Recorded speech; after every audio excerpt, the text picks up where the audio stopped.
Kita ke informasi lainnya pemirsa, Majelis Hakim memvonis ex-direktur utama PT ASDP Indonesia Ferry Ira Puspadewi dengan pidana 4,5 tahun penjara dan denda 500 juta rupiah dalam kasus korupsi akuisisi PT JN. Ira terbukti bersalah karena memperkaya pemilik PT Jembatan Nusantara senilai 1,25 triliun rupiah.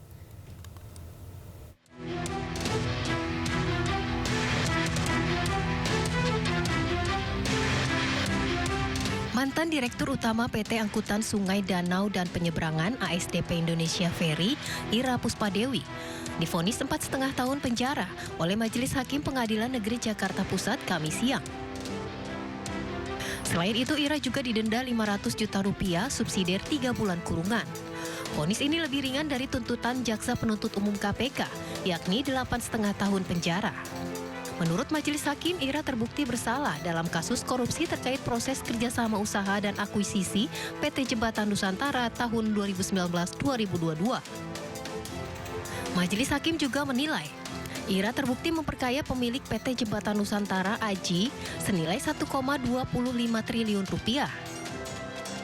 Menjatuhkan pidana kepada terdakwa 1 dengan pidana penjara selama 4 tahun dan 6 bulan dengan denda 500 juta dengan ketentuan apabila tersebut tidak dibayar akan diganti dengan pidana kurungan selama 3 bulan. Meski terbukti memperkaya orang lain atau korporasi, Ira dinilai tidak menerima keuntungan pribadi sehingga tidak dikenakan pidana berupa uang pengganti. Sangat penting, saya kira fakta yang dinyatakan oleh majelis bahwa tidak ada sesen pun keuntungan pribadi yang kami ambil. Kemudian yang berikutnya kami ingin sampaikan bahwa akuisisi ini adalah aksi strategis yang bukan hanya baik atau menguntungkan untuk ASDP tetapi untuk negara. Dalam perkara yang sama, Majelis Hakim juga memvonis 2 orang lainnya, yakni Direktur Komersial dan Pelayanan PT ASDP Ferry, Muhammad Yusuf, serta mantan Direktur Perencanaan dan Pengembangan PT ASDP Ferry, Muhammad Adi. Keduanya masing-masing divonis 4 tahun penjara dengan denda 250 juta rupiah subsidiar 3 bulan kurungan. Dari Jakarta, Kea Dela Rosa, Rizky Yulianto, iNews melaporkan. Terima kasih Anda masih bersama kami di Sindo Today bersama saya Nata Arman. Pemirsa, aksi heroik dilakukan warga saat berusaha mengevakuasi truk yang terguling di area pesawahan di Bangkalan, Jawa Timur. Ya, kendaraan bermuatan bata ringan tersebut terguling karena medan jalan yang menanjak.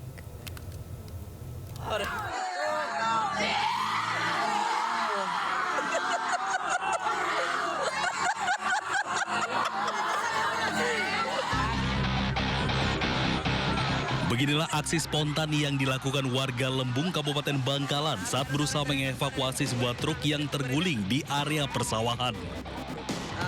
Dengan menggunakan beberapa tambang, mereka menarik kendaraan besar tersebut agar bisa dinaikkan ke badan jalan lagi. Upaya ini pun berhasil meski seluruh muatannya tumpah ke bawah. Insiden ini terjadi karena truk tersebut tak kuat saat melewati medan jalan yang menanjak.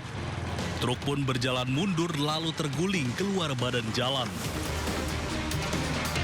Truk pengangkut bata ringan itu terprosok, nggak kuat nanjak, akhirnya terguling di area persawahan. Karena kondisi itu pelosok di desa kami, jauhlah dari kota untuk memanggil mobil derek atau menggunakan alat bantu lain, itu akhirnya warga kesepakat membantu supir dengan secara gotong royong kita menggunakan tali kemudian menarik mobil. Alhamdulillah bisa. Beruntung pengemudi truk selamat setelah sempat melompat keluar saat kendaraannya sedang berjalan mundur. Pengemudi truk dan warga sekitar sempat kesulitan untuk melakukan evakuasi karena lokasinya di wilayah perbukitan dan jauh dari perkotaan, sehingga tidak memungkinkan memakai mobil derek. Dari Bangkalan, Jawa Timur, Taufik Syahrawi, iNews melaporkan. Pemirsa, kecelakaan minibus di jalur tol Bakauheni Tebanggi. Besar sebuah mobil minibus ditemukan ringsek berat tanpa pengemudi di dalamnya. Petugas menemukan 6 tas yang berisi puluhan ribu pil ekstasi di mobil tersebut.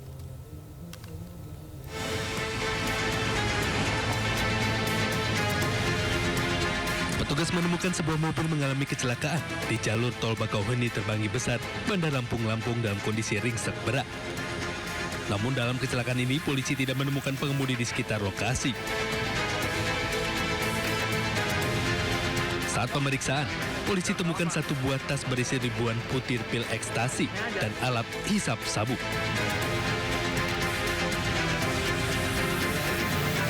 Petugas pun menyusuri sekitar TKP dan kembali menemukan 5 tas lain yang juga berisi ribuan butir pil ekstasi. Dari perkiraan, pil ekstasi yang ditemukan dalam peristiwa itu berkisar 75.000 butir dan diduga bernilai puluhan miliar rupiah. Karena kita nggak menemukan lawannya dan juga nggak menemukan korban kecelakaan. Udah ada meriksa CCTV tol gitu, Bang? Udah ada. CCTV juga udah kita pegang tapi nggak terdetek karena dia jaraknya jauh, lokasi juga kurang percayaan.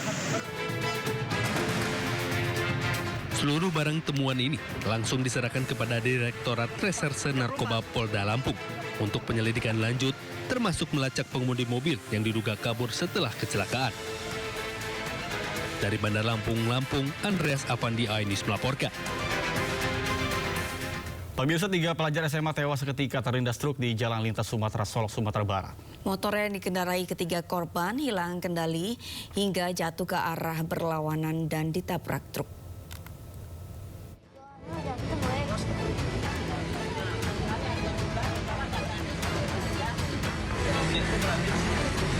Inilah rekaman kamera pengawas detik-detik kecelakaan maut terjadi di Jalan Lintas Sumatera, Nagari Sauk Laweh, Kecamatan Kubung, Solok, Sumatera Barat. Sepeda motor yang dikendarai 3 pelajar SMA menabrak truk yang datang dari arah yang berlawanan sehingga ketiganya terpental dan meninggal seketika di lokasi.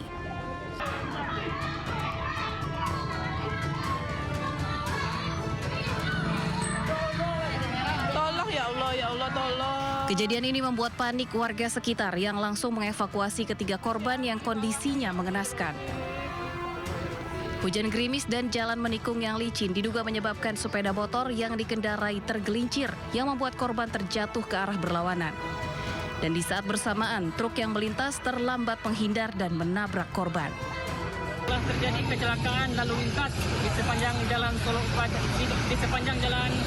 lintas Sumatera, Nagari Sauk Laweh, Kecamatan Kubung, Kabupaten Solok, antara satu unit sepeda motor Honda Beat yang mana dikendarai oleh seorang pelajar dengan berboncengan 2 orang yang datang dari arah Solo menuju arah Kota Solok dengan satu unit mobil Fuso Cold Diesel yang bermuatan pupuk yang datang dari arah berlawanan.